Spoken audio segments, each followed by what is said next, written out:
वाराणसी ब्रह्म राष्ट्र एकम एवं विश्व महासंघ के महंत डॉक्टर सचिन सनातनी ने समस्त देशवासियों को महाकुंभ की बधाई देते हुए कहा कि यह सनातनी के लिए अमृत पर्व है।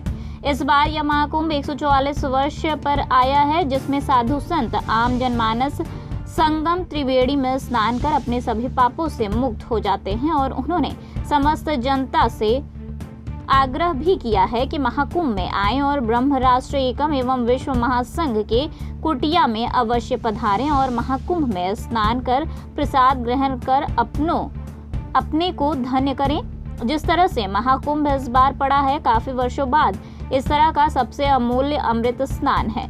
यह पूरे भारतवर्ष के जितने भी हमारे सनातन धर्मी हैं, सनातन प्रेमी हैं, उन सभी को मैं सादर आमंत्रित करता हूँ इस दिव्य और भव्य कुंभ में आए। यह महाकुंभ बड़ी विशाल रचना है। शास्त्रों के मान्यताओं के अनुसार यह जो महाकुंभ हमारे प्रयागराज में लग रहा है, वह 144 वर्षों बाद ऐसी सुखद अनुभूति हो रही है।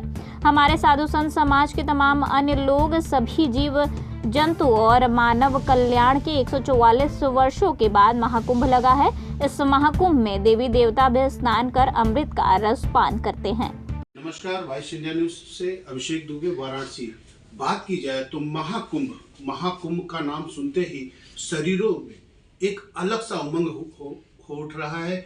अलग से एक भगवान के प्रति, जो हम अपने प्रभु के लिए, एक सनातन धर्म के लिए, एक जो महापर्व हमारा है, उसके लिए हम दिलो जान से और अपने सनातन को आगे बढ़ाने के लिए हम इस महाकुंभ का आयोजन जो हमारे प्रयागराज में हो रहा है, उसमें देखा जाए तो तमाम ऐसे साधु संत जो हिमालय की गोद में बैठे हैं, आज उनका दर्शन प्रयागराज में महाकुंभ द्वारा हो रहा है।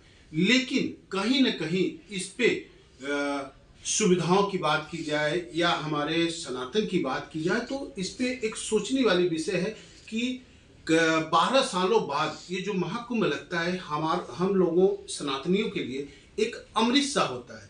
लेकिन कहीं न कहीं इस अमृत पर हम सोचने पर मजबूर हो जाते हैं कि क्या वाकई हमारा सनातन धर्म, जो हमारी सरकार इस सनातन के लिए काम कर रही है, उस पर खरी उतर रही है। हमारे संग सचिन सनातनी जी हैं, जो अपने सनातन, जो अपने इस उम्र में राम पद यात्रा से लेकर बहुत से ऐसे सनातनियों के लिए काम किए हैं, जो एक मिसाल कायम हुआ है।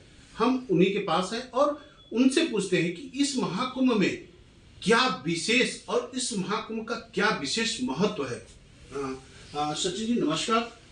मैं बात करता हूं जो इस प्रयागराज में महाकुंभ लग रहा है, और महाकुंभ में देखा जाए तो धीरे धीरे पहले ये हमारे देवताओं के लिए और हमारे ऋषि मुनियों के लिए होता था, लेकिन कहीं ना कहीं इसमें कुछ राजनीतिक चीज़ें भी आ गई हैं और कुछ देखा जाए तो कुछ इस पर छिटाकशी भी शुरू हो गई है। लेकिन आप इतने दिनों से सनातनियों के लिए काम कर रहे हैं, जैसे एक बहुत बड़ा आपने पदयात्रा चालू किया था, राम पदयात्रा, जहाँ जहाँ भगवान श्री राम का पद गया था वहाँ वहाँ आपने दर्शन किया। अब आ गई सनातन की बात और महाकुंभ की बात। तो महाकुंभ में ऐसी क्या और विशेष व्यवस्था सरकार की तरफ से हो, या आप लोग ऐसी क्या विशेष व्यवस्था कि हमारे जो सनातनियों हैं उनके लिए एक विशेष चीज़ें तैयार हो या विशेष उनकी सुविधा हो, ऐसा क्या विशेष कर रहे हैं? सबसे पहले आप सभी को सादर वंदन आपके चैनल के माध्यम से। और मैं बताना चाहूँगा कि 144 वर्ष बाद ये महाकुंभ लग रही है, और ये हम सब लोगों के लिए बड़े गौरव की बात है। न जाने इस पर कितनी पीढ़ियाँ बीत गई होंगी, कितने हमारे पूर्वजों का काल बीत गया होगा। हमको लग रहा है 4-5 पीढ़ी ऐसे चली गई कि जो 144 वर्ष के बाद हम लोग इस महाकुंभ को देखने जा रहे हैं। ऐसी शास्त्रों में मान्यता रही है कि महाकुंभ तो जहाँ अमृत की धारा गिरी, जहाँ 4 बूंद की धारा गिरी भारत की इस महान भूमि पर, तो उन जगहों पे कुंभ लगाया जाता है। तो कुंभ को लेकर के जो हमारे भारत सरकार की जो तैयारियां हैं वो बहुत ही अच्छी है, बहुत ही चाक चौबंद है, बहुत दुरुस्त व्यवस्था है। वहाँ की पुलिसकर्मी के जो दल हैं, सहायता कर्मी हैं। अभी आप देखेंगे कि वहाँ पे इस महाकुंभ में सबसे विशेष बात क्या थी कि उन्होंने जितने भी सेवादार हैं जो वहाँ पे काम कर रहे हैं, वहाँ पे उनके बच्चों को पढ़ाने के लिए सरकार ने जो कदम उठाया कि 2 महीने 3 महीने का ये जो कुंभ का जो एक तैयारियों का जो एक वहाँ पे संग्राम चल रहा है, उनके बच्चों को पढ़ाई से, शिक्षा से, मतलब कितनी बड़ी बात है, एक मैसेज देने का भी काम किया सरकार ने कि हम शिक्षा के माध्यम से भी उन बच्चों को भी नहीं मरहूम करने देना चाहते, ताकि वो उनके बच्चे, पता चला कि वो सेवादार चले गए, अपने घरों में ध्यान नहीं दे रहे, तो अपने बच्चों को साथ में उस टेंट में लेकर के, तो सरकार ने जहाँ शिक्षा का भी ख्याल रखा, वहीं स्वास्थ्य का भी अलग अलग टोली लगाई, अलग अलग, चाहे रेड क्रॉस सोसाइटी हो, अलग अलग चिकित्सकों का जो दल है, चाहे प्राइवेट हो चाहे सरकारी हो, स्वास्थ्य विभाग के भी, अपने आयुष मंत्रालय का भी है, अलग अलग लोगों के विभागों के द्वारा जो भी वहाँ पे जिस तरीके की व्यवस्था बनाई गई सरकार की जो पूरी टीम है, वो बहुत ही निश्चित ही अपने आप में बहुत ही सराहनीय है। और चाहे वो केंद्र की सरकार हो, चाहे ये अपने राज्य सरकार की, दोनों सरकार के जो हमारे यशस्वी मुख्यमंत्री और प्रधानमंत्री हैं, उन्होंने इस महाकुंभ में बहुत विशेष ख्याल रखा है सभी के लिए। क्योंकि ये आपने भी एक वर्ड बोला कि साधु संतों का ही कुंभ है, नहीं, ऐसा नहीं है। इस पृथ्वी पे जितने भी हमारे जीव हैं, जो मानव जगत के कल्याण के लिए एक भावना जो जागृत करते हैं, और ये सबके लिए है, क्योंकि आपके लिए भी है, हमारे लिए भी है। और ये 144 वर्ष का जो महाकुंभ कहते हैं कि अभी पहले शाही स्नान लोग बोलते थे, अभी मैं शुक्रिया अदा करना चाहूँगा हमारे मुख्यमंत्री जी का, जिन्होंने उनको नया नाम दिया अमृत स्नान। अमृत स्नान बिल्कुल कहना चाहिए, क्योंकि आज़ादी का भी हम लोगों ने अभी अमृत महोत्सव मनाया, और निश्चित ये काल जो है हमारी सनातन संस्कृति के लिए उदय का काम कर रहा है। आज हर एक व्यक्ति की जुबान पर सनातन, हिंदू और अपने धर्म संस्कृति के बारे में जो बात चल रही है, निश्चित है कि लोगों के बीच में एक अलग जगाने का काम कर रही है सरकार भी।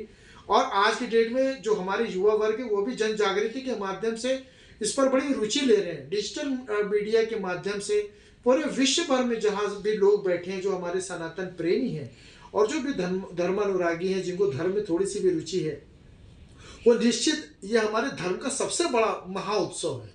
और इस महाउत्सव में हमारे अखाड़ा से भी लोग हैं, हमारे किन्नर समाज से भी लोग हैं, हमारे तमाम से शंकराचार्य हैं, सभी पूज्य आचार्य हैं, कथावाचक हैं, तमाम से ऋषि मुनि हैं, नागा बाबा हैं, अलग अलग संप्रदायों के लोग हैं, नाग संप्रदाय से हैं, तमाम से लोग हैं। हम लोग जैसे जो सनातन धर्म के लिए प्रचार प्रसार में ऐसे तमाम से संगठन के लोग हैं, जो लोग कल्पवास करते हैं वो लोग भी हैं।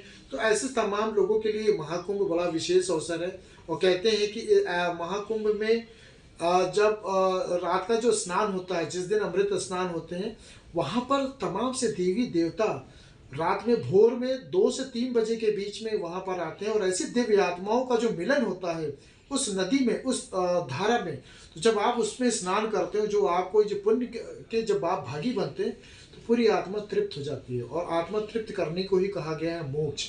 तो उसी मोक्ष को प्राप्त करने के लिए लोग प्रयाग की उस अविरल माँ गंगा की धारा में लोग पहुँच रहे हैं, और तमाम से अपनी आस्थाओं और अपने समर्पण की भावना से वहाँ पर अपने कहते हैं ना कि अपनी श्रद्धा भाव भक्ति से वो ध्यान केंद्रित कर रहे हैं और पूरे महाकुंभ का आनंद ले रहे हैं। एक तरह से आपने जैसे बोला अमृत महोत्सव, जो हम लोग अमृत स्नान, और आपने अभी 2 दिन 3 दिन पहले भी आप वहाँ कुंभ में गए थे, हमारे योगी जी बाबा आए थे, उनके सामने आपने निरीक्षण किया। तो ऐसा कुछ आपको क्या ऐसा और विशेष वहाँ करनी चाहिए जो जैसे जो सरकार करे उससे और बेटर हो सके?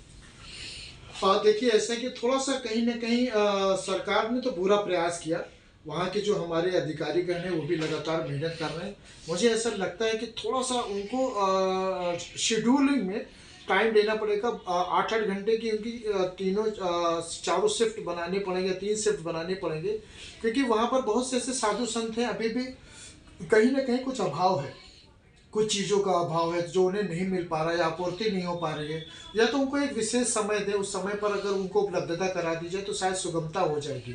तो थोड़ा सा ऐसे छोटी छोटी चीज़ें, लेकिन इतना बड़ा कुंभ का उत्सव हो रहा है, आप सोचिए कि उस महाकुंभ में न जाने कितने देश बस जाए, 40 करोड़ से भी ज़्यादा श्रद्धालु आने की संभावना लग रही है। तो थोड़ी सी ऊपर नीचे चीज़ें, और हमारे घर में जब गेस्ट आते हैं तो हम छोटी मोटी कमियों को थोड़ा सा ध्यान नहीं देते हैं, नज़रअंदाज करते हैं। तो ऐसे ही हमारा ये पर्व है।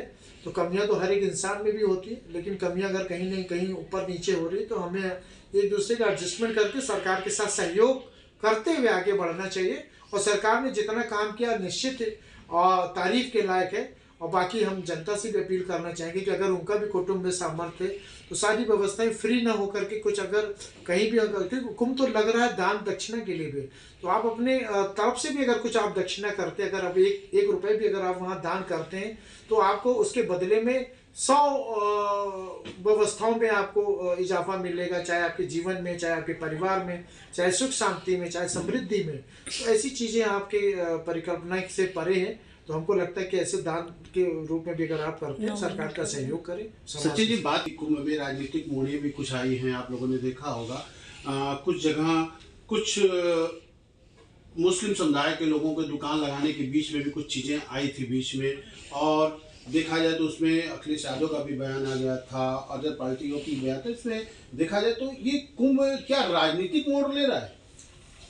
राजनीति गोटी सेकने वाले लोग राजनीति का गुण ले रहे हैं, उसका वो लोग आनंद ले रहे हैं। लेकिन मैं उस पर कटाक्ष करना चाहूँगा कि अगर ईद होती है तो क्या वहाँ पर हिंदू कभी कोई ऐसे टिप्पणी करते हैं या कोई ऐसी उनके अंदर मान्यता? हम लोग तो संप्रदायों में सभी को हम लोग एकता की भावना से काम करते आ रहे हैं।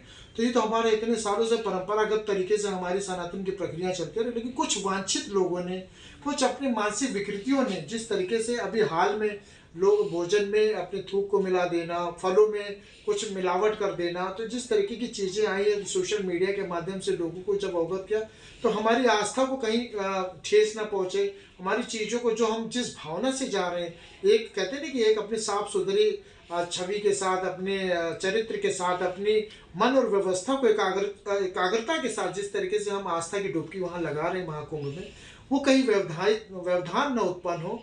उसमें चूंकि ये लोग आते हैं तो उनको बढ़ावा मिलता है, और उससे वो क्या करते हैं, वो टेररिस्ट को जन्म देते हैं। आप बिल्कुल आइए, आपको स्वागत है, आप काम करिए, लेकिन आप वांछित दृष्टिकोण से आप वहाँ पे आकर के, वो कुंभ आपके लिए नहीं है।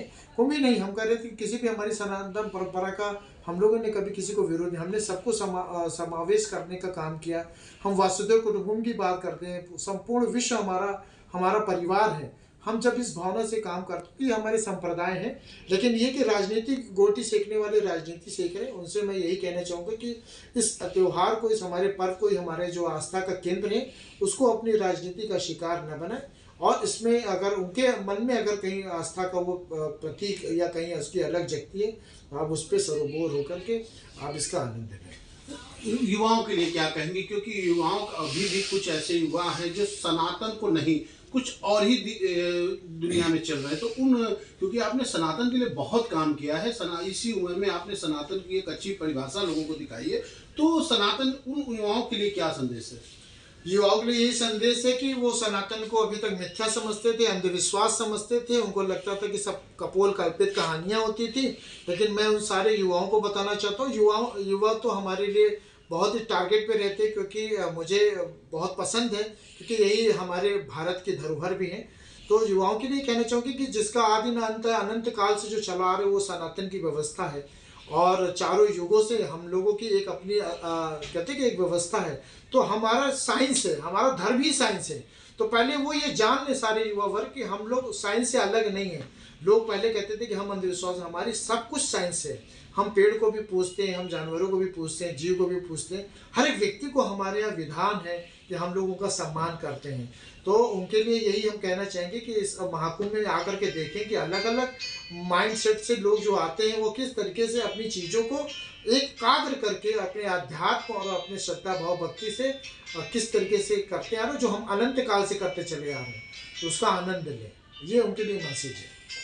जिस तरह से अभी आपने देखा कि सचिन सनातनी जी ने एक अलग ही युवाओं के लिए एक अलग ही एक समझ लीजिए एक तरह से सनातन की बात के लिए आग्रह करा है कि कैसे युवा इसमें जुड़े और हमारे सनातन को किस अंदर की, जो हमारे सनातन के अंदर की भाषा है उसको समझे। वाराणसी से अभिषेक दुबे, वॉइस इंडिया न्यूज।